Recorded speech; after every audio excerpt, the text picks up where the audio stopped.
은혜 받으실 말씀은 욥기 19장 8절에서 16절입니다. 그가 내 길을 막아 지나지 못하게 하시고 내 첩경에 흑암을 두셨으며 나의 영광을 벗기시며 나의 면류관을 머리에서 취하시고 사면으로 나를 헐으시니 나는 죽었구나. 내 소망을 나무 뽑듯 뽑으시고 나를 향하여 진노하시고 원수같이 보시는구나. 그 군대가 일제히 나와서 길을 수축하고 나를 치며 내 장막을 둘러 진쳤구나. 나의 형제들로 나를 멀리 떠나게 하시니 나를 아는 모든 사람이 내게 외인이 되었구나. 내 친척은 나를 버리며 가까운 친구는 나를 잊었구나.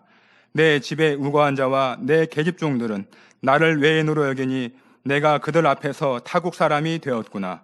내가 내 종을 불러도 대답치 아니하니 내 입으로 그에게 청하여야 하겠구나. 아멘. 샬롬 성가대의 찬양과 니시 오케스트라의 연주가 있겠습니다.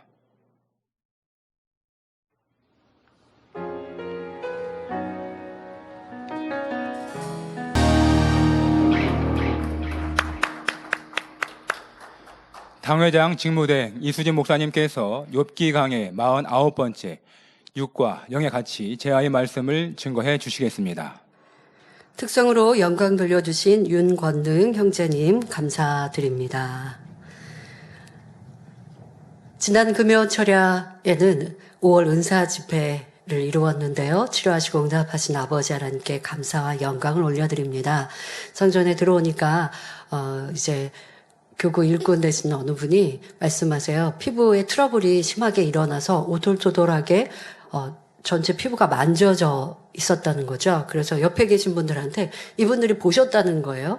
그랬는데 은사 집회를 하면서 환자 기도를 받는데 그 순간, 그러니까 아픈 곳에 손 얹으세요 했으니까 얼굴에 손을 대고 있지 않겠습니까? 그런데 그 오돌토돌하게 그냥 없어져서 피부가 깨끗해졌다는 거예요. 그리고 나서 그 주변에 있는 분들, 그때 예배는 같이 안 들으셨겠지만 며칠 전에 분명 보셨으니까, 그리고 그분들한테 증인이 돼 주시라고 옆에서 이제 얘기하니까 함께 보셨던 그 전에 얼굴의 상황과 치료받은 상황, 그 새벽에 이제 치료받으시고 오늘 만나셨겠죠. 그 옆에 있는 일꾼 되시는 분도 너무 놀랍다고, 예. 아버지 하나님은 이렇게 놀라운 일을 펼치십니다. 그분이 우리 아버지가 되시고 변함없이 우리와 함께 하시니 얼마나 감사를 드립니까? 오늘은 작정 다니엘 촬영 마지막 날입니다. 여러분들이 또 더 강건해지시고 마음에서 온 기도와 간구도 모두 응답받는 이런 시간 되시기를 바랍니다. 말씀에 들어가도록 하겠습니다. 사랑하는 성도 여러분, 지난 시간에는 욥이 친구들에게 하나님이 자기를 잡기 위하여 그물을 치고 그 안에 가두어 자신을 굴하게, 내가 원하지 않는데 하나님이 억지로 나를 굴복시키셨다고 말하며 여전히 불행의 원인을 하나님 탓으로 돌리는 것을 볼 수 있었습니다. 하나님과 욥 사이에 진정한 신뢰와 사랑의 관계가 이루어 있지 않았기 때문에 오해와 원망이 계속되는 것입니다. 또 욥은 부르짖어도 응답이 없고 자기가 당한 원통한 일을 풀어줄 사람이 없다며 안타까움을 호소했습니다. 그러나 우리가 기도해도 응답이 없고 문제 해결을 받지 못하는 것은 죄의 담이 있기 때문임을 말씀드렸지요. 누구든지 죄의 담을 헐고 돌이켜 말씀 안에 순종한다면 하나님께서 모든 죄를 용서해 주실 뿐만 아니라 응답과 축복을 주십니다. 그래서 치료받고 응답받은 분들의 간증의 공통점이 무엇입니까? 제가 이런 어려움을, 이런 질병을 만났는데 어떤 분은 또 병원에 가서 진찰을 받고 약 처방도 받고 그렇게 약도 먹어봤는데 그런데 호전되지 않고 치료되지 않았습니다. 그때 저는 이제까지 들은 이 복음이 있고 말씀이 있기에 자신을 철저히 발견하고 죄의 담을 허는 이러한 회개의 시간을 갖고 은사 집회든 또 주의점들을 통해서든 이 권능의 손수건으로 기도받으니 치료되었습니다. 이게 치료받는 여러분 원리라는 거 잘 아시죠? 기도에도 응답받지 못하는 것이 아니라. 그리고 또 이런 말씀하시는 분들이 있어요. 은사 집회 2달 전에도 그 전에도 참석했는데 치료받고자 하는 마음으로 환자 접수도 하고 참석했는데 그전에는 치료 못 받았습니다. 근데 스스로가 답도 다 아세요. 간절함 없이 그냥 환자 접수만 했더니 치료 못 받았는데 이제는 안 되겠다라는 마음 먹고 회개하고 돌이키고 간절히 작정 단열철야 참석하고 은사 집회에 동참했더니 치료받고 응답받았습니다. 라고 간증하시는 것. 이러한 모든 간증 속에서 우리는 이 진리의 말씀, 가르치고 있는 이 말씀에 응답받는 원리가 얼마나 정확한지 알 수 있지요. 욥은 지금 안타깝게 이 원리를 모르니까 나 하나님께 부르짖어도 하나님이 나에게 응답 안 하셨어. 그러니까 하나님은 나를 미워하시는 거야. 나를 외면하신 거야. 나를 버리신 거야. 나를 죽이려고 하시는 거야. 라고 또 오해하고 있어요. 그러나 내가 진리를 몰라서 그런 것을 하나님께 원망해봤자 손해는 나밖에 없습니다. 여러분들이 혹여 5월 은사집회 저는 참석했는데 응답 못 받았는데요. 자, 오늘 작정철야 마지막 날에도 응답 받으시면 될 것이고 이런 영적인 원리에 합하지 못한 내 모습을 철저히 회개하시면 아버지 하나님 만나주시고 응답해 주십니다. 오늘 살펴볼 욥의 고백 속에도 여전히 변명과 원망, 하나님을 오해하는 모습을 볼 수 있습니다. 이는 욥이 영의 사람이 아닌 육의 사람이었기 때문이며 또 하나님을 단지 지식적으로 알고 있을 뿐 직접 만난 체험이 없었기 때문이지요.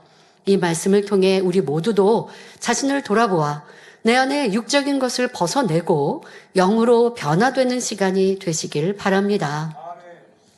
욥은 여전히 하나님을 오해하는 가운데 다음과 같이 말합니다. 욥기 19장 8절에 그가 내 길을 막아 지나지 못하게 하시고 내 첩경에 흑암을 두셨으며 말합니다. 하나님께서 자신의 길을 막아 지나가지 못하게 하였다고 했는데 욥이 가는 길은 어떤 길이었습니까? 그는 곡식을 심고 거두어 먹고 마시며 풍요를 즐겼습니다. 선한 양심이 있어 이웃에게 나누어 주며 열심히 구제도 했습니다. 그런데 하나님께서 이런 육적인 일을 막으셨다는 것이지요. 그러나 이는 욥이 영적인 사람이 되게 하기 위해서였습니다. 본문에 첩경이란 지름길을 말하고 흑암은 몹시 캄캄한 암흑을 말합니다. 사람이 지름길로 가는데 갑자기 캄캄한 어둠이 앞길을 덮는다면 얼마나 절망스러운 일입니까? 욥은 좋은 환경과 미래를 향해 지름길로 나가고 있었는데 하나님이 이 모든 것을 흑암으로 막으셨다며 얼마나 고통스러운지를 호소하고 있습니다.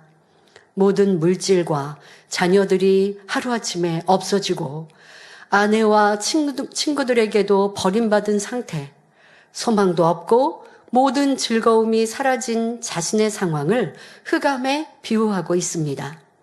그러나 이는 욥이 하나님의 마음을 너무나 모르는 까닭에 하는 말이지요. 하나님께서는 욥의 정직함과 순전한 행함을 아셨기에 그에게 진정한 축복을 주시기 위하여 연단을 허락하셨고 또 이 과정이 저와 여러분에게 지표가 되도록 성경에 기록해 주셨습니다. 하나님께서는 자녀들이 어떤 시험 한난이 닥친다 해도 흔들리지 않는 믿음으로 하나님 감사합니다. 하나님의 뜻대로 하옵소서 이러한 고백을 할 수 있는 중심이 되기를 원하십니다. 이것이 진정한 신뢰관계이지요. 부모가 자녀에게 해로운 일을 시키거나 나쁜 길로 인도할 리 없습니다. 이를 자녀가 믿는다면 당장은 싫은 일이나 힘든 일을 부모님이 시키셔도 기쁨으로 순종할 수 있습니다. 지금 당장 보기에는 너무 힘든데 그런데 엄마 아빠는 너 잘 되라고 이거 시키는 거야 라고 하실 때 부모님을 믿는다면 그래 내가 이해 안 돼도 부모님은 나에게 항상 좋은 것만 주셨으니까 하고 순종할 수 있는 것 이것이 신뢰인 거예요. 근데 신뢰가 참 사랑이 이루어지지 않으면 계산해서 안 맞으면 순종할 수 없어요.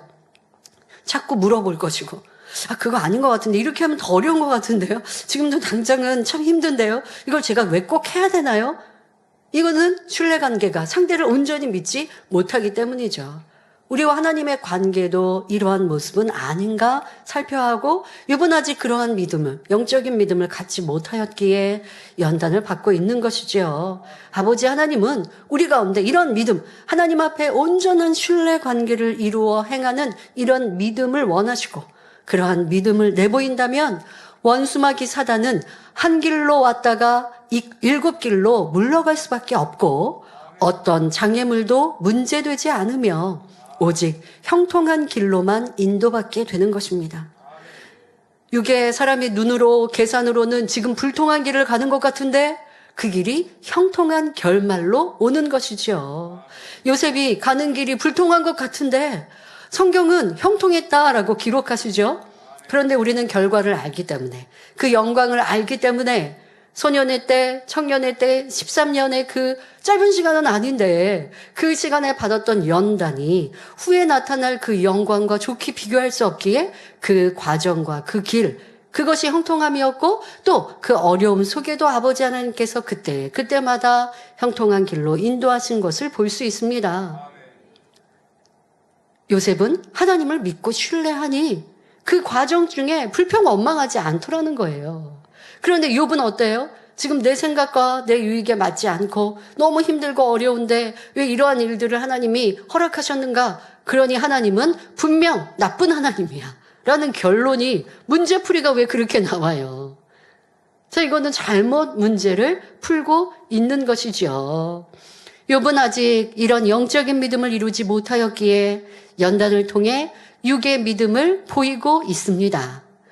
본문 6기 19장 9절에도 욥은 하나님이 나의 영광을 벗기시며 나의 면류관을 머리에서 취하시고 라고 말합니다. 면류관은 왕의 정복에 갖추어 쓰는 관으로서 권세를 상징하고 영광이란 빛나고 아름다운 명예를 말합니다. 그러면 하나님이 욥의 영광을 벗기시며 면류관을 취하셨다는 것은 무슨 의미일까요? 이는 한마디로 하나님께서 욥의 명예와 권세를 빼앗았다는 것입니다. 이렇게 자신의 불행의 원인을 하나님께 돌리는 말은 욥이 얼마나 육적인 사람인지를 알려주고 있는 것입니다. 예전에 욥은 부요함으로 인해 많은 사람들의 위로와 자랑거리가 되었습니다. 또한 사람들로부터 칭찬과 사랑을 받았는데 바로 이러한 것들이 욥의 영광이 되었지요. 그러나 이 모든 것이 하나님 때문에 다 사라졌다는 것입니다. 또 왕이 머리에 면류관을 쓰듯이 욥은 물질의 풍요로움으로 인해 권세를 누렸는데 하나님께서 물질을 빼앗아 가버리시니 그 권세가 다 없어졌다는 것이지요. 이는 그동안 욥이 누렸던 영광과 권세가 어떤 행위로 인함이 아니라 물질로 인한 것이었음을 말해줍니다. 그러니까 욥의 덕이, 욥의 온유함이 그것이 영광이 되고 면류관이었다고 한다면 물질을 다 잃었어도 원망할 일이 아니잖아요. 지금 욥에 모여든 사람들이 욥에서 나오는 그 아름다운 영의 향과 선의 향과 온유함으로 영적인 온유함으로 모이고 깃들였다면 육적인 어려움을 당한 것을 보고 떠나지 않을 것인데 지금 욥의 영광과 면류관은 자기가 얻은 부요함 이것에서부터 왔고 그 부요함으로 사람들이 몰려왔는데 부요함이 없어지니까 떠나버리는 이런 육적인 상황들. 그러니 하나님께서 내 영광을, 내 면류관을, 내 관을 다 빼앗아 가셨다라고 말하고 있습니다. 욥이 부요할 때는 많은 사람이 깃들었는데 시험이 와서 모든 것을 잃고 나니 그 사람들도 욥의 그늘에서 떠나버렸습니다. 이는 하나님께서 함께 하실 때만이 진정한 영광이요 육적인 조건으로 맺어진 인간관계가 얼마나 허망한지를 깨닫게 해주는 것입니다. 욥이 지혜로웠다면, 영적으로 지혜로웠다면 연단 중에 이걸 깨달아야 돼요. 야, 내가 이렇게 연단을 받고 어려움을 당하니 나를 사랑한다고 했고 함께 있고 나를 칭찬했던 그들이 온데간데 없이 다 떠나갔는데 그래. 육은 이렇게 허망한 것이구나. 육적인 좋은 관계. 지금 나는 너 없으면 안 돼. 너는 나에게 진정한 친구고 너 어려움을 당하면 난 끝까지 함께 할 거고 내가 너한테 생명까지도 줄 수 있어. 그러한 연인 관계, 부부 관계, 그런 친구 관계. 아무리 좋은 형제 관계였다 할지라도 지금 욥이 어려움을 당하니 다 떠나버립니다. 그럴 때 그래, 육은 썩어지고 헛된 것이야. 그러나 아버지 하나님은 내가 부족할지라도 나를 버리지 않으시고 외면하지 않으시지. 내가 이렇게 힘들고 어려울 때 하나님을 부르면 하나님은 다시 나를 만나주시지. 그러니 내가 믿고 의지할 분 여호와 하나님이시니 내가 하나님의 뜻 가운데 그 품 안에서 떠난 것을 빨리 찾아 회개해야지. 이런 깨달음을 가졌어야 되는데 욥은 그런 영적인 깨달음을 갖지 못하고 여전히 하나님만 원망하고 있으니, 문제풀이를 잘못하고 있으니 답도 오답이요. 그러니 이 문제가 해결되지 않고 있습니다. 자, 여러분들은 어떠하십니까? 시험이 오고 연단이 오고 어려움이 오고 질병이 오고 자녀의 문제, 가정의 문제가 있습니다. 어떻게 풀어가고 계십니까?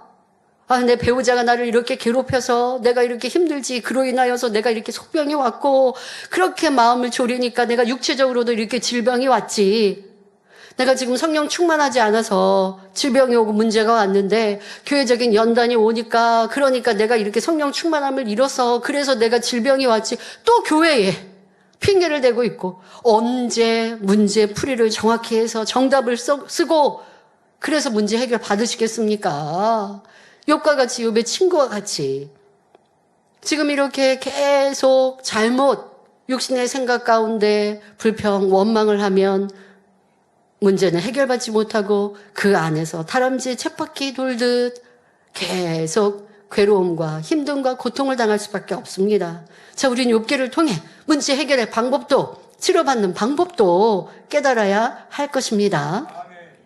이어지는 본문을 보면 욥은 욥기 19장 10절 11절에 하나님이 사면으로 나를 허르시니 나는 죽었구나. 내 소망을 나무 뽑듯 뽑으시고 나를 향하여 진노하시고 원수같이 보시는구나 말합니다. 사면에서 헐어버린다는 것은 동서남북 사방에서 자기를 공격해 오는 것을 말합니다. 그러니 아무런 희망도 없고 이러한 자신의 처지가 죽은 것이나 다름없음을 말하고 있습니다. 육의 사람은 이처럼 큰 권세와 부를 누리다가 하루아침에 그 모든 것을 잃고 나면 죽음이라고 생각합니다. 하나님을 모르고 천국 소망이 없기 때문에 욥과 같은 처지에 놓이면 스스로 죽은 자라고 고백할 수밖에 없지요. 그러나 참으로 하나님을 믿는다면 설령 모든 것을 잃는다 해도 절망하는 것이 아니라 기뻐하고 감사해야 합니다. 기뻐하고 감사하는 것은 믿음의 행함이고 이 믿음의 행함은 하나님을 기쁘시게 함으로 결국 잃었던 것을 다시 얻을 수 있습니다. 더구나 이 땅의 삶은 잠시 잠깐이고 영원한 천국을 바라보는 소망이 있으니 기뻐하고 감사할 수 있는 것입니다. 그러니 우리의 삶의 가치는 이 땅에서의 물질이나 권세나 명예에 있지 않음을 늘 기억해야 합니다. 여러분이 연단회 때 무엇을 느끼셨습니까? 저는 연단회 때 사람들의 이러한 악한 마음, 또 내 안에 있는 부족한 모습들, 이런 모습을 발견하고 보니 그래, 내가 믿고 의지할 분 아버지 하나님밖에 없으시구나. 더 아버지 하나님을 의지하는 거예요. 나를 의지해도 넘어질 것이요. 내 주변의 사람들이 떠납니까? 그것으로 고통당하는 게 아니라 그래, 아버지 하나님이 든든한 힘이 되어주시고 나의 방패요, 나의 산성이요, 나의 지키시는 힘이 되시니 아무리 파도 속에 지금 파도가 치고 풍랑이는 바닷속에 항해하는 것 같다 할지라도 그러니 더 하늘을 보고 아버지를 의지하지 않습니까? 그러면 기쁨이 오고 내 마음 중심에서부터 우러나오는 강하고 담대함이 이 풍랑이는 바다를 잔잔케 만들 수 있는 것이고 연단의 때에 그런 믿음을 갖게 되었다면 그 연단은 축복 아닙니까? 그런데 연단의 때 떠나는 이들을 내 주변을 힘든 상황을 보고 지치고 괴롭고 그러면 풍랑 속에 계속 구토할 수밖에 없고 어지러울 수밖에 없고 괴로울 수밖에 없고 흔들리는 그 배에서 어찌할까 주체할 수 없는 이런 괴로움. 여러분들의 연단은 어떻게 승리하십니까? 아니면 계속 연단 속에 고통을 당하십니까? 이러한 내 모습이 바로 육의 신앙이요, 육의 모습이었음을 알아야 합니다. 그리고 육의 것들은요, 다 변질되는 것이에요. 우리 육과 영 그렇게 듣지 않았습니까? 그러니 변질되지 않은 영의 마음 이루어야 되고, 그렇게 들었는데, 혹여 내게 주어진 환경과 조건들의 육의 모습들이, 육의 복들이 사라진들, 그것은 육은 원래 변하는 것이니, 괴로워할 것도 놀랄 것도 없는 것이지요. 변함없으신 아버지가 계시고 영원한 천국이 있으니 더 기뻐하고 즐거워하는 우리가 될 때 연단을 통해 정금 같은 믿음으로 나올 수 있는 것입니다. 자, 여러분들은 그렇게 변화되고 계십니까? 변화되었습니까? 그러면 연단은 축복이시죠. 성경은 분명 우리 가운데 말씀하십니다. 무엇이 우리에게 중요한 것인지. 욥과 같이 욥의 면류관이 부요함이었던 것, 이거는 다 썩어지는 거예요. 신앙인이 그런 모습을 가지면 부, 명예, 지식, 권세, 사람들로 인하여서 내가 그것이 기쁘고 즐겁고 자랑이었는데 어떤 계기나 어떤 상황으로 그것이 없어지니 나는 살 소망이 없어 한다고 하면 그는 육의 삶을 산 것밖에 안 되는 것이죠. 성경은 우리 가운데 크게 깨우칠 수 있는 교훈을 주셨습니다. 바로 누가복음 16장에 나오는 부자와 거지 나사로의 대조적인 삶을 통해 우리 가운데 무엇을 소망하고 무엇을 바라보아야 하는지 말씀하고 계시지요. 하나님을 경외하지 않고 이 땅에서 호의호식하며 살았던 부자와 그 집 문에서 구걸할지라도 하나님을 경외하였던 거지 나사로의 삶 중에서 여러분은 어느 편을 택하시겠습니까? 이 말씀의 의도를 잘 알고 있기 때문에 여러분들이 거지 나사로요라고 답변을 하셨습니까? 아니면 내 마음, 내 중심을 내가 알기 때문에 차마 답은 아는데 자신 있게 답변하지 못하는 현재의 내 모습입니까? 아버지 하나님께서 왜 이것을 기록하셨는지 우리는 아는데도 여러분들이 거지 나사로의 삶처럼 하나님을 경외하는 것을 중요하게 여기며 육에 썩어지고 헛된 것들은 뒤로 하고 참 진리를 쫓아 나갔는지, 아니면 부자와 같은 그런 육의 것들로 인하여 기뻐하고 즐거워하고 그것이 나의 마음을 가득 채우고 있는지 다시 한번 점검해 보시기 바랍니다. 하나님께서 이 거지 나사로와 부자 이들이 죽음을 맞았을 때, 그들의 영혼을 불러가셨을 때 부자는 지옥 아래 등부에서 고통을 당합니다. 영원히 고통을 당합니다. 이 땅에 살았을 때의 모습은 찾아볼 수 없는 너무 초라하고 불쌍한 모습이지요. 반대로 이 땅에서는 너무 안타까웠던 거지 나사로는 윗음부에서 찬란한 아름다운 옷을 입고 사마포를 입고 아브라함의 품에 안겨 안식을 누리고 있습니다. 자, 여러분들 그 모습의 차이가 어떠한가? 나는 이 땅에서 육의 것을 선택하고 즐거워하고 그랬는데 천국에서 무엇이 남는가? 구원은 받았는데 낙원에 이르러서 상급도 없고 내 집도 없이 살아야 된다면 이 얼마나 불쌍합니까? 그런데 이 땅에서 주를 위해 살았고 아버지 영광을 위해 살았어요. 그러더니 하늘의 그 영광이 너무나 찬란하고 크고 아름다운 내 집과 상급이 많은 구원받은 이들에게도 부러움의 대상이 되어지는, 자, 여러분들이 무엇을 선택하고 있는지 다시 한번 욥기를 통해 점검해 보아야 합니다. 그러므로 내세를 하는 사람이라면 당연히 거지 나사로처럼 하나님을 경외하여 천국에 가겠다고 할 것입니다. 그런데 욥에게는 이러한 믿음도 소망도 없었습니다. 하나님이 욥과 함께 하시면 설령 모든 것이 떠났을지라도 다시 돌아올 수 있는 것인데 영적인 믿음이 없으니 하나님을 원망했지요. 또 천국 소망이 없으니 스스로 죽은 자라 고백할 수밖에 없었던 것입니다. 이는 욥이 얼마나 육적인 상태에 있었는지를 나타내며 욥에게 있어 하나님은 참된 신도 참 아버지도 아니었음을 말해줍니다. 그러니 하나님과 참된 관계를 이루기 위해 연단이 필요할 수밖에 없는 것입니다. 그러면 내 소망을 나무 뽑듯 뽑으셨다는 말은 무슨 의미일까요? 욥의 소망은 자녀와 부, 명예, 권세 등 그가 탄탄하게 이루어 놓았던 모든 것이었습니다. 그런데 그 모든 것들이 순간에 사라졌으니 마치 뿌리가 깊이 내리지 않은 나무를 쉽게 뽑듯이 하나님께서 자기를 가볍게 뽑아 버렸다고 설명하고 있습니다. 아무리 가지가 많고 잎이 무성한 나무라 해도 그 뿌리가 힘없이 뽑혀 나간다면 얼마나 허무하겠습니까? 이처럼 육적인 것들은 언제든지 그 뿌리가 뽑힐 수 있으며, 따라서 육적인 것에 소망을 두고 살아가는 삶이란 얼마나 허망하고 어리석은지 깨달아야 합니다. 비록 우리가 부와 명예, 권세를 누리지 못하며 부족하고 연약하다 해도 하나님을 바로 알고 믿는 영적인 사람이라면 실상은 부요한 삶인 것입니다. 사람의 눈에는 궁핍해 보일지라도 하나님께서 장차 영원한 천국에서 큰 영광과 상급으로 갚아주시기 때문입니다. 본문 11절에서 욥은 하나님이 나를 향하여 진노하신다고 말하고 있습니다.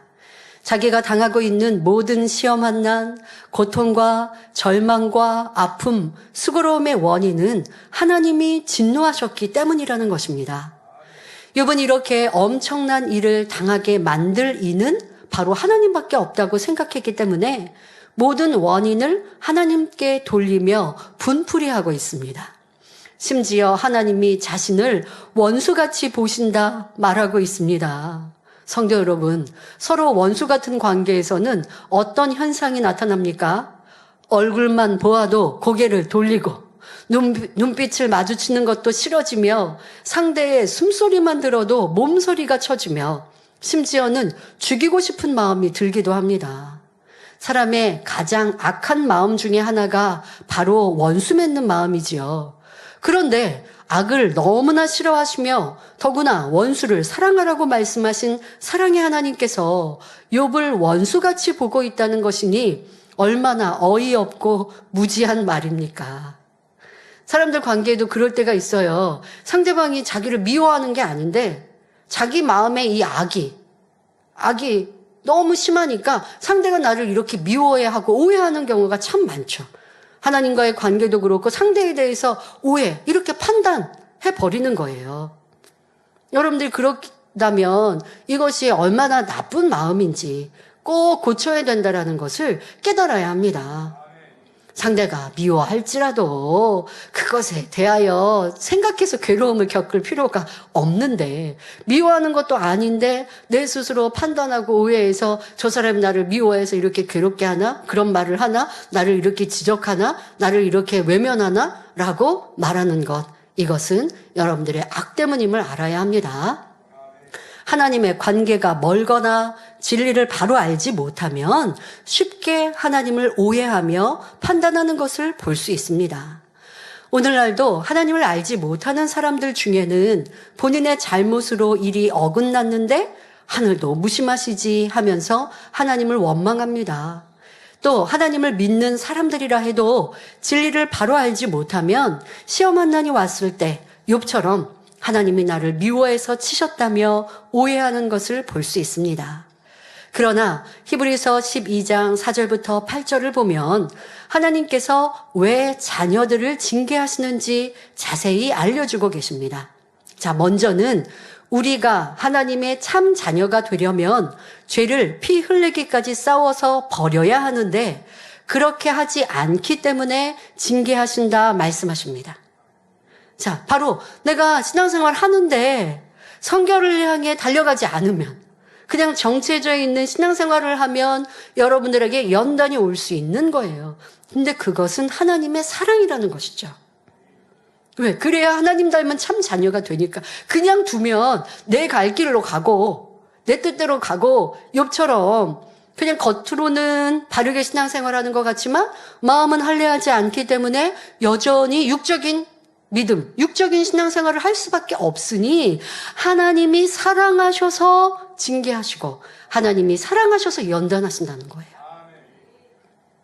그러니 내가 변화되지 않는데, 내가 신앙생활 잘못하고 있는데 징계가 안 오면 뭐예요? 이게 큰 문제인 거죠. 하나님이 사랑하셔서 징계를 하시는 건데 변화되라고, 성결되라고 육적인 신앙생활 하지 말고 영적인 신앙생활 해서 아버지 하나님과 함께 영원한 천국의 참사랑을 나누자고. 가만히 그냥 나 이게 좋아요, 육이 좋아요 하는 우리를 그냥 두지 않으시고 움직이게 하시는 거예요. 그것은 사랑이지요. 자, 또한 하나님의 자녀들이 말씀을 떠나 죄악 가운데 살기 때문에 하나님께서 꾸지람을 내리며 징계를 한다고 말씀하십니다. 따라서 이러한 징계도 하나님의 사랑임을 잊지 말아야 합니다.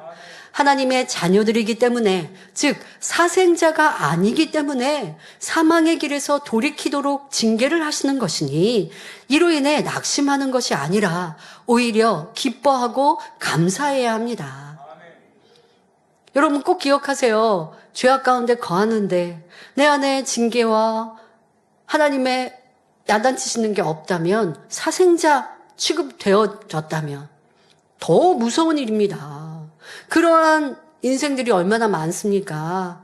아예 하나님을 믿지 않는 이들은 그들의 죄악에 따라 원수 사단이 시험 한난 주고 어려움 주고 까부는 것이고, 성령을 받았는데 그런데 여전히 죄악 가운데 심히 악을 행하는데도 그런데 그냥 잘 산다고 해요. 이게 사생자와 같이 하나님이 여기신다면 이는 구원받지 못하는 것이거든요. 그러나 내가 죄에 담이 있고 그로 인하여 문제가 왔다면 이것은 아버지의 사랑을 받는 것이죠. 그런데 죄의 담이 있는데도 스스로는 몰라요. 그래서 잘 발견하지 못하는 게 우리 인생들입니다. 그런데 문제가 오면 그제서 내가 무엇이 잘못인가라고 찾아보면 또 성령님께서 도와주셔서 이내 죄의 담을 발견할 수 있고 회개하고 돌이키면 또 응답하시고 치료하시는 사랑의 아버지, 그 연단은 아버지의 사랑입니다. 육적으로도 그리하지 않습니까? 진정 자녀를 아끼고 사랑하는 부모라면 자녀가 잘못을 범하고 곁길로 나갈 때 그대로 방치하지 않고 매를 들어서라도 옳은 길을 분명하게 가르쳐 주는 것과 같은 이치입니다. 그러나 하나님께서는 곧바로 징계를 가하시는 것이 아니라 그 전에 여러 가지 방법으로 깨우침을 주십니다. 처음에는 말씀으로 깨우침을 주시고, 그러니까 여러분들이 예배할 때 오늘도 대예배 말씀 들은 것처럼 이 말씀을 들으면서 성령님께서 여러분들 안에서 역사하시잖아요. 깨우침을 주시고 그래 내가 이렇게 살면 안 돼 하고 여러분 마음에 감동을 주세요. 그러면 그 깨우침을 붙들고 기도하고 변화되어야 하는데, 예배가 끝나고 나면, 주일이 지나고 나면 또 내가 구습대로 살아가면 그러면 어찌해요? 내 마음 안에 계신 성령님께서 탄식하셔서 마음의 공고함을 또 느끼게 하십니다. 이러면 안 되는데, 뭘 해도 기쁨이 없고 즐거움이 없고 내 마음이 불안하고, 육개강의 몇 주 전에 말씀드린 대로 이 불안함을 느낍니다. 이 또한도 여러분들이 그 성령의 음성을 들어야 돼요. 근데 죄를요 반복해서 짓다 보면요 이 불안함도 이제 사라지는 때 이제 사생자가 되어버린 것이죠. 그런데 내 안에 성령님이 탄식하셔서 공고함이 주어질 때, 이때라도 여러분들이 빨리 회개하고 돌이켜야 합니다. 그런데 성령께서 역사하셔도 듣지 않습니다. 여전히 불순종합니다. 그러면 이제 책망이 오죠. 책망하시면 때로는 질병이나 시험 한난이나 어려움들이 옵니다. 그런데 이때도 계속 불순종이 나가면 갈수록 점점 더 무거운 징계가 허락되는 것입니다. 이 또한 부모가 자녀를 양육할 때를 연상해 보면 쉽게 이해할 수 있습니다. 자녀가 어떤 잘못을 하면 처음에는 말로 타이릅니다.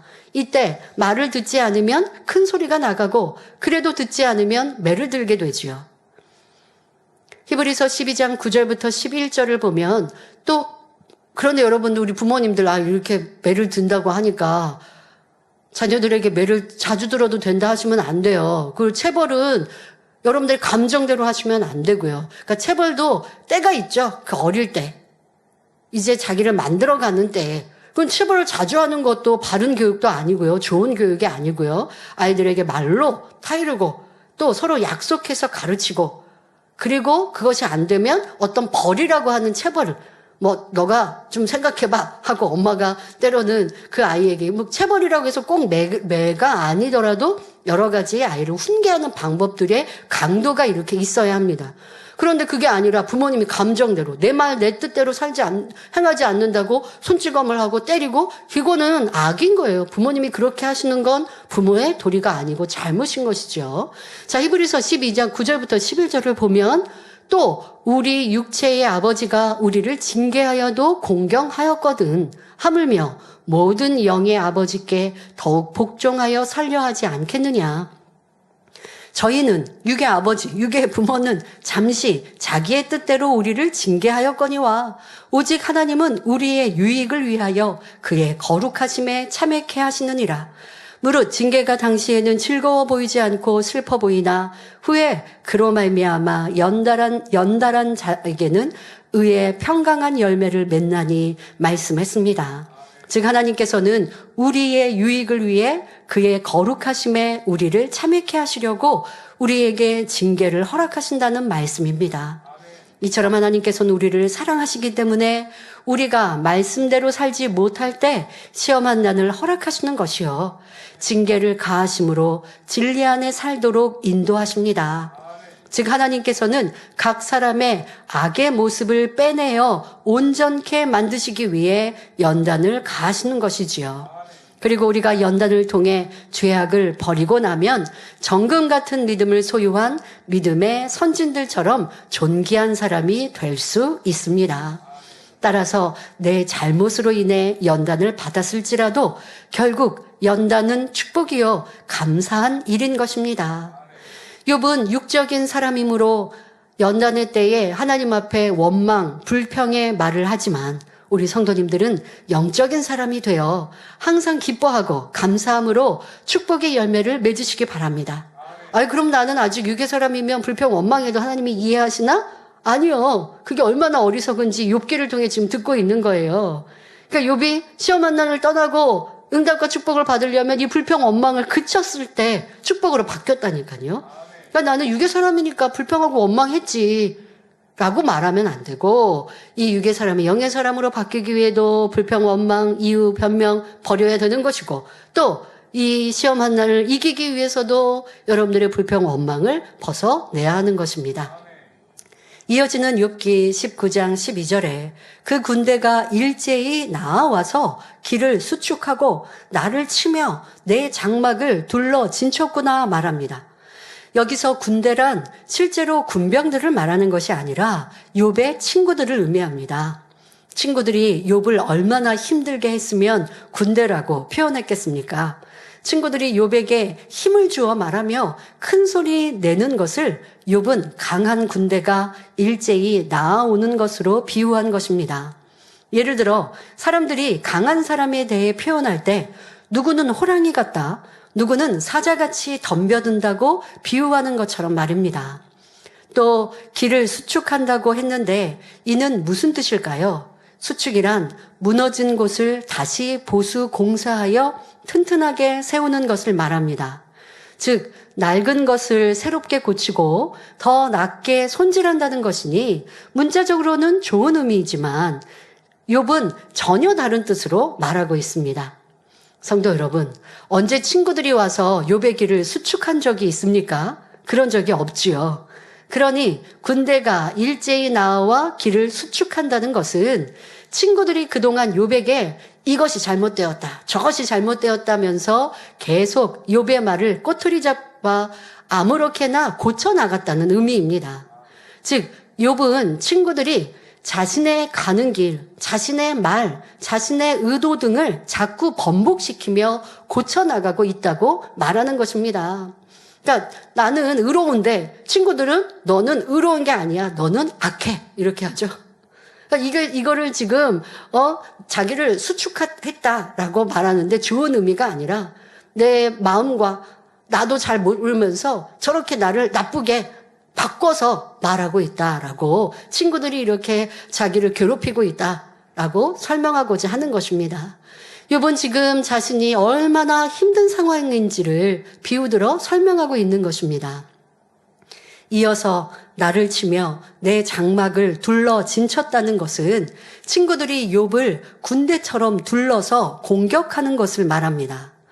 그런데 이 모든 것은 바로 하나님께서 욥을 원수같이 보심으로 친구들을 시켜서 그렇게 하도록 하신 것이다. 이런 뜻으로 말하고 있습니다. 이처럼 친구들의 잘못을 혹독하게도 하나님께 돌리고 있습니다. 참으로 이해 안 되는 욥의 말이지만 성도님들은 욥의 처량하고 힘든 처지를 이해하면서 들으시기 바랍니다. 그리고 사실 이런 모습이 우리 인생들에게, 우리에게도 참으로 많이 있다는 것을 깨달으시면 좋겠어요. 내가 실수하고 잘못했는데 하나님께 원망하죠.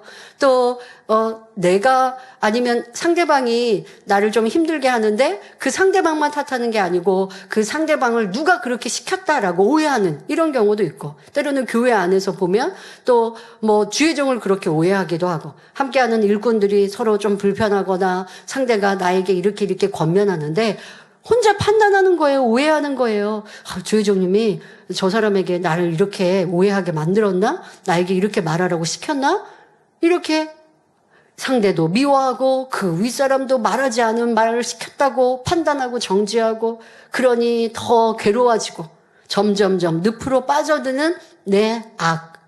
이러한 것들을 우리는 신속히 발견하여 버려야 할 것입니다. 우리 삶에 얼마나 많은 판단과 정죄가 있고 오해가 있는지, 욥이 어쩜 이렇게 처음부터 끝까지 오해할까 싶지만 우리의 생각이 이게 머리가 이렇게 굴러가면 너무 많은 것들의 판단이, 미움이, 원망이, 불평이 나오고 있음을 욥기를 통해 우리 자신을 발견합시다. 이어지는 욥의 고백을 보면 점점 고독함과 외로움과 힘듦이 더해가고 있는 그의 모습을 볼 수 있습니다. 욥기 19장 13절 14절에 나의 형제들로 나를 멀리 떠나게 하시니 나를 아는 모든 사람이 내게 외인이 되었구나. 내 친척은 나를 버리며 가까운 친구는 나를 잊었구나 라고 말하지요. 피를 나눈 형제들도 욥을 외면하고 친구들도 그를 버리는데 가까운 친구인들 돌보겠냐는 말입니다. 요한일서 4장 20절에 누구든지 하나님을 사랑하노라 하고 그 형제를 미워하면 이는 거짓말하는 자니 보는 바 그 형제를 사랑치 아니하는 자가 보지 못하는 바 하나님을 사랑할 수가 없느니라 말씀합니다. 이는 가족 간에도 마찬가지입니다. 피는 물보다 진하다라는 말도 있듯이 일반적으로 사람들은 타인보다는 피로 맺어진 가족을 우선시하는 경향이 있습니다. 그런데 만일 가장 가까이 있는 가족에게는 잘하지 못하면서 오히려 이웃에게만 잘한다면 이는 진실이 아니지요. 타인에게 잘 보이려는 외식과 거짓에 지나지 않기 때문입니다.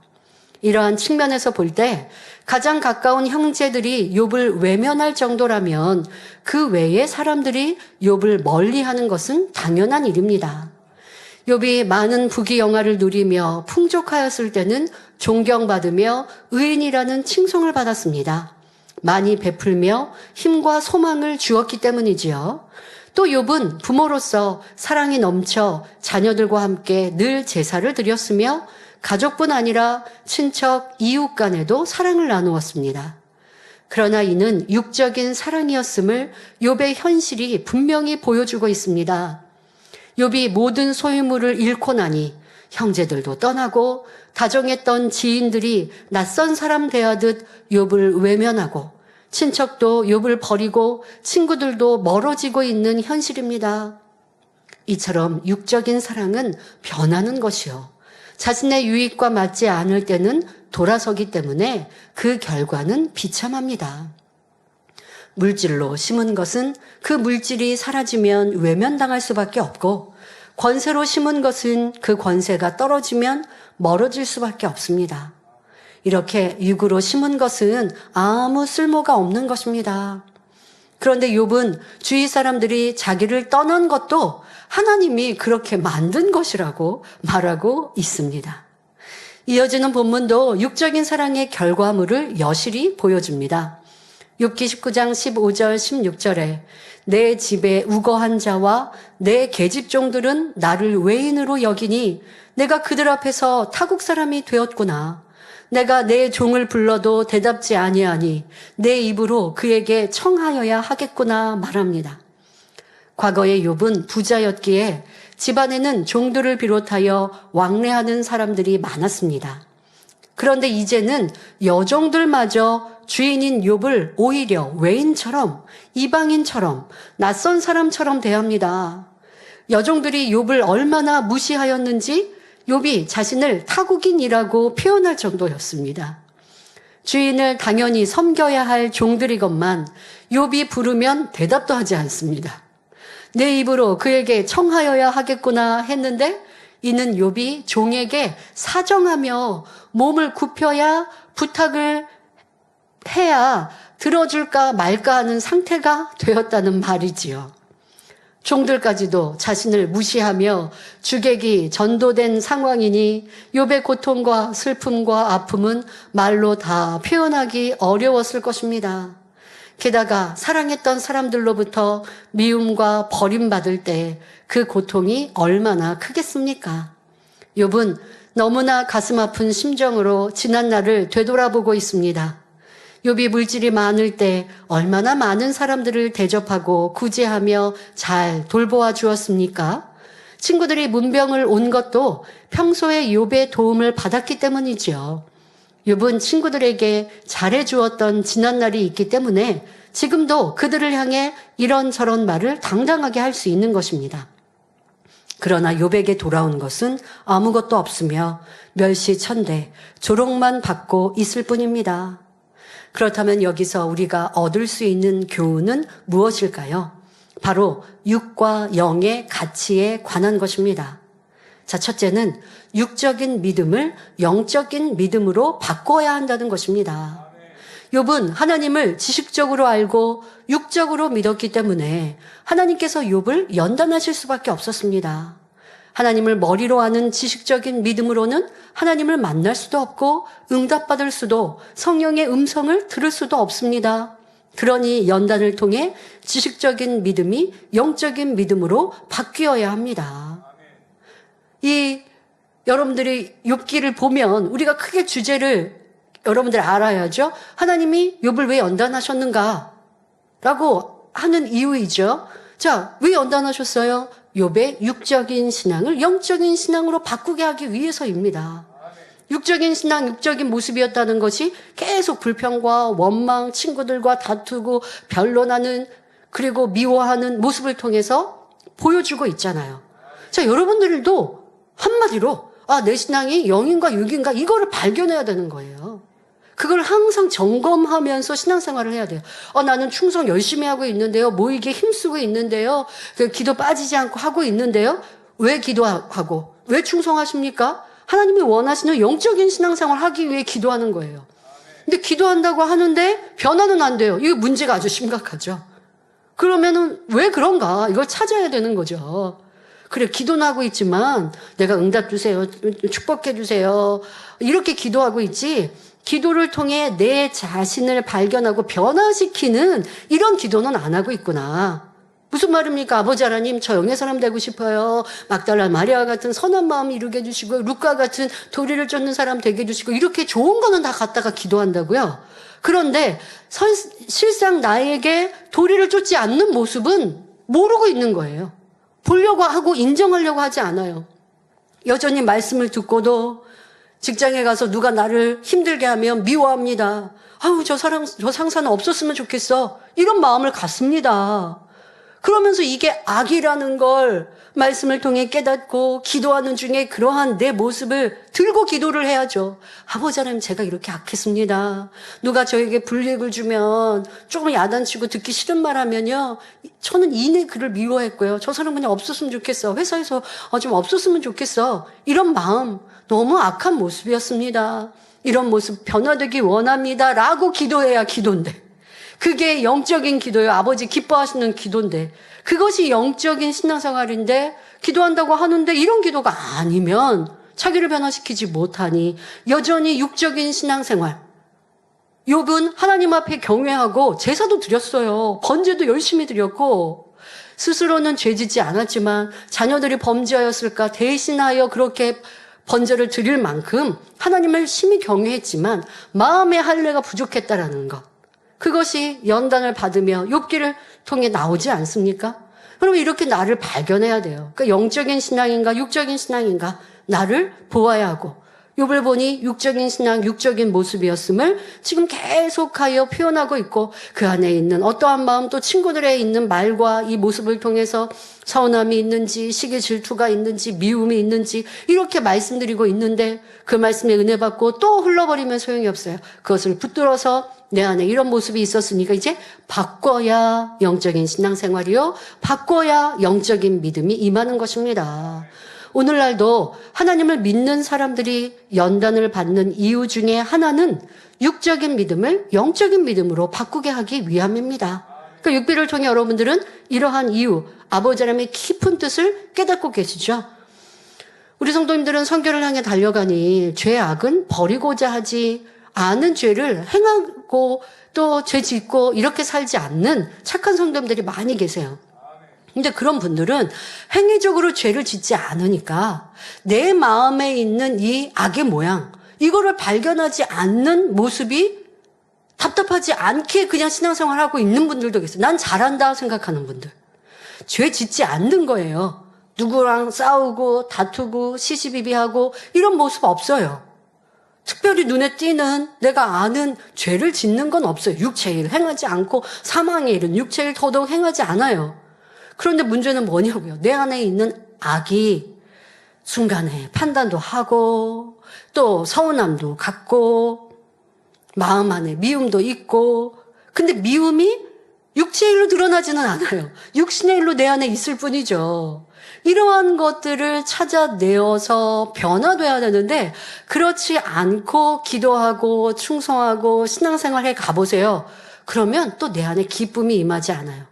그렇게 가다가 보면 자칫 예배 시간에 졸기도 하고 기도한다고 하는데 중언번하기도 하고, 그런데 스스로는 몰라요. 내가 지금 성령 충만함이 없는 거, 가끔 여러분 말씀드립니다. 성령 충만하지 않는 모습에서 자기의 문제를 찾아야 한다고. 나는 기도하는데 충성하는데 왜 성령 충만함이 없지? 라고 뭐가 잘못됐지? 라고 찾으셔야 된다고요. 그러면 욥처럼 이런 큰 연단 받지 않고도 계속 발전해 갈 수 있는데, 그러지 않으면 문제를 찾아내지 못하니까 이 연단이 점점 커지고 아주 깜짝 놀랄 그런 연단을 받으면 나 왜 이런 연단을 받지 하고 놀라는데 쌓인 거예요. 마음에 할례하지 않는 모습으로 쌓여버리고 내 안에 악을 조금 육신의 일들을 대수롭지 않게 생각하면서 그러면서 지나갔던 것들이 이 여러분들의 큰 연단을 받는 이유가 됩니다. 그런데 그때라도 육적인 믿음을 갖고 있었던 것, 육적인 신앙생활을 했던 걸 영적으로 바꿔가면 여러분들의 연단은 축복으로 바뀝니다. 자, 영의 가치와 육의 가치, 이 욥기 오늘 말씀을 통해 여러분들이 깨달아야 될 두 번째는 육적인 사랑의 무익함과 영적인 사랑의 중요성입니다. 육적인 사랑이란 자기의 유익을 구하는 사랑이요, 결국 썩어지고 변질되는 헛된 사랑입니다. 그러나 영적인 사랑은 변함이 없습니다. 모든 사람이 욥을 외면하고 떠난 이유가 무엇입니까? 평소에 욥이 그들을 육적인 사랑으로 대했기 때문이지요. 현재 시험 만난 중에 욥의 입에서 나오는 원망과 불평등을 보면 욥이 육의 사람임을 알 수 있습니다. 이런 마음에서 어떻게 영적인 사랑을 주고받을 수 있겠습니까? 이는 욥이 풍요로웠을 때에도 사람들에게 영적인 사랑으로 공급한 것이 아님을 증명하는 것입니다. 만일 욥이 영적인 사랑을 했다면 형제나 친구들에 대한 마음이 변함없었을 것이고, 그러니까 부요할 때뿐 아니라 연단을 받는 중에도 변함이 없었을 거예요. 그러면 자신을 판단 정죄하는 친구들이라도 같이 정죄하는 이러한 모습이 나오지 않았겠죠. 그런데 욥은 지금 어찌하고 있어요?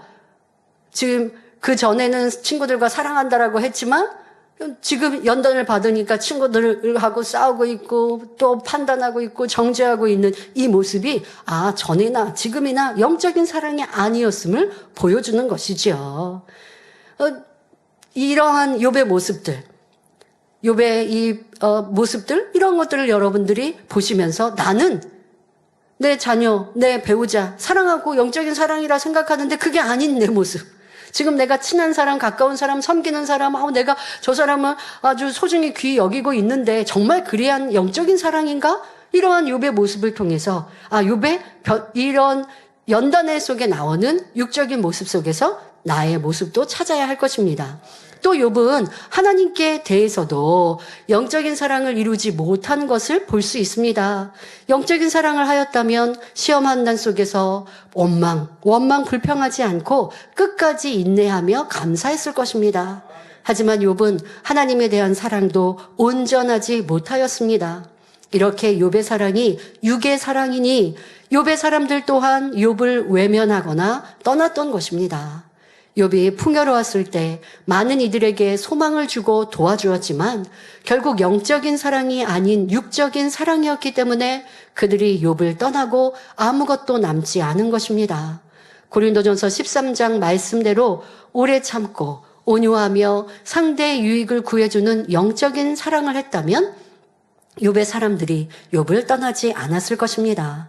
이처럼 사람들이 변하는 것은 육적인 사랑이기 때문입니다.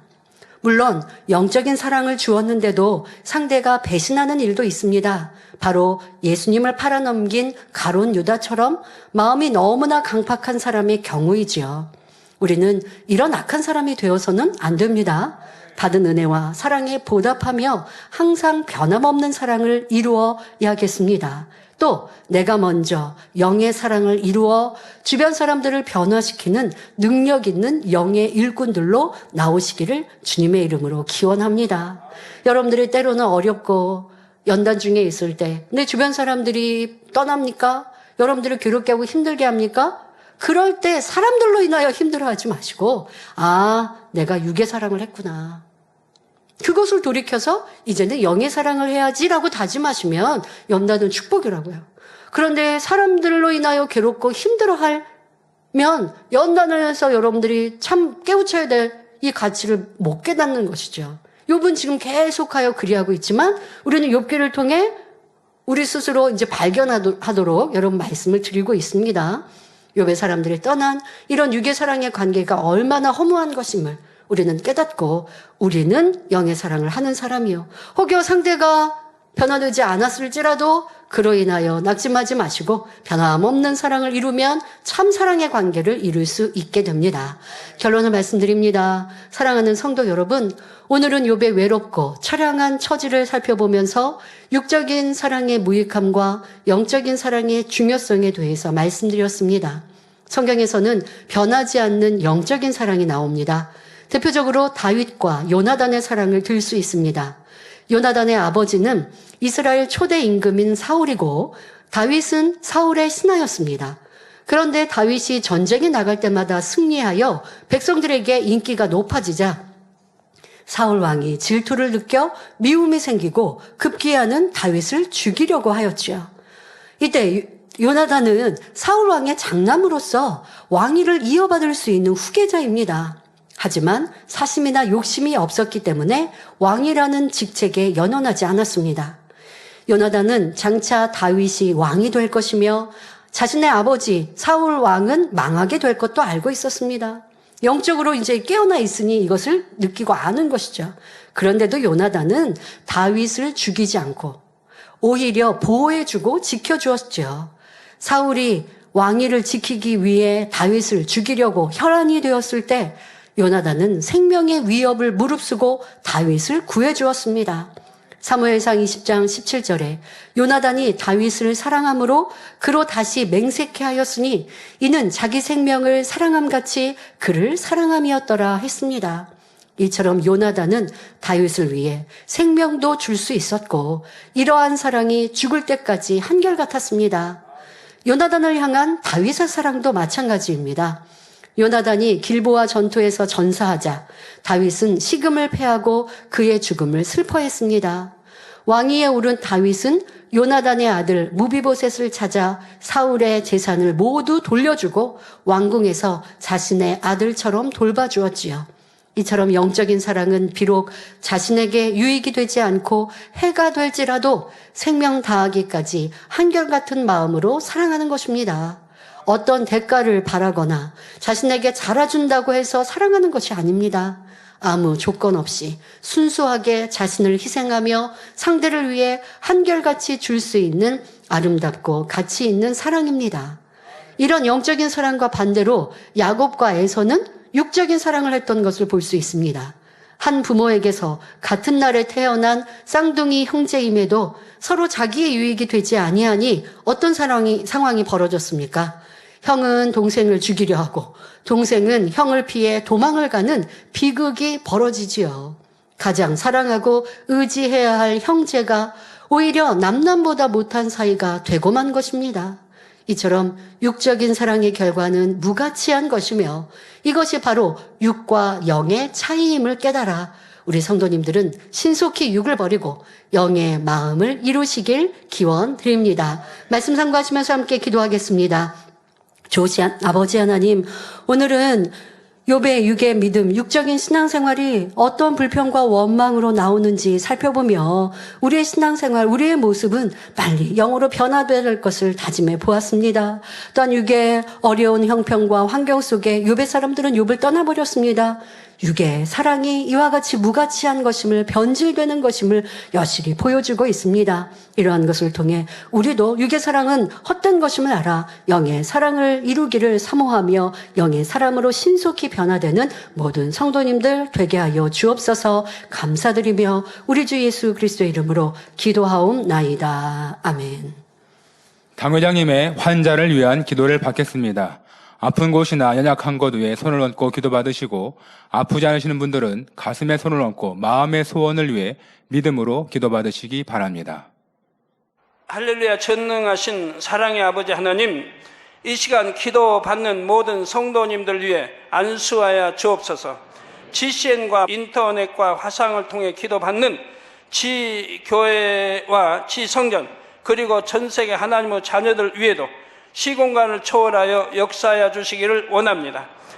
믿어지는 믿음을 주시고 부정적인 생각과 의심의 세력을 물리쳐 주옵시며 모든 시험 환난도 물리쳐 주옵소서.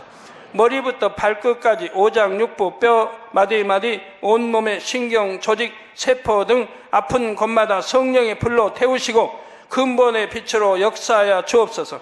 예수 그리스도의 이름으로 명하노니 원수마귀 사단 모든 질병 균 연약함아 물러가라. 빛이 여임하라. 모든 불치 난치병도 성령의 불로 태워 깨끗하게 역사하여 주옵소서. 말라리아를 비롯한 모든 풍토병도 물리쳐 주옵소서. 감기, 기침, 열, 몸살, 독감 등 각종 유행성 질병도 다 물러가라. 어떠한 유행성 질병 균도 틈타지 않게 지켜 주옵소서. 위암, 폐암, 간암, 유방암, 자궁암, 대장암, 피부암 등 각종 암과 에이즈, 백혈병, 뇌졸중, 고혈압, 저혈압, 심장병, 폐병, 위장병, 당뇨, 부인병, 피부병, 갑상선 질환과 모든 염증도 깨끗게 하여 주옵소서. 소아마비, 중풍, 관절염, 디스크도 온전케 하여 주옵소서. 요통, 두통, 신경통을 비롯한 모든 통증은 사라질지어다. 간질, 자폐증, 우울증, 조울증, 노이로제 등 모든 정신질환도 물러가라. 모든 마비된 것도 풀어지고 일어나 걷고 뛸지어다. 눈도 잘 보이게 하옵시고 귀도 잘 들리게 하여 주옵소서.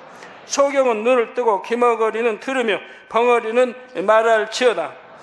각종 사고, 후유증도 깨끗게 하시고 부러진 뼈도 붙여 주옵소서. 화상 입은 것도 온전케 하옵소서. 화기야 물러가라. 열도 물러가라. 아버지 흉터도 나지 않게 역사해 주시기를 원합니다.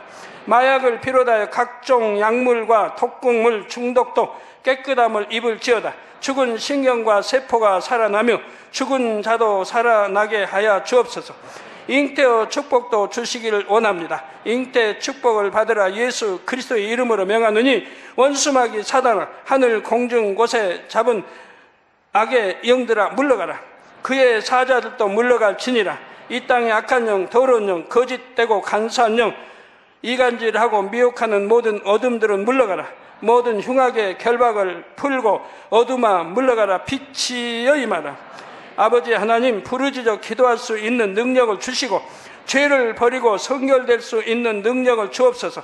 영혼이 잘됨같이 범사에 잘되게 하시고 가정의 복음화도 이루어 주시기를 원합니다. 한 주간도 모든 사고와 재앙으로부터 지켜주시고 불통이 없는 형통한 삶을 살 수 있도록 축복해 주옵소서.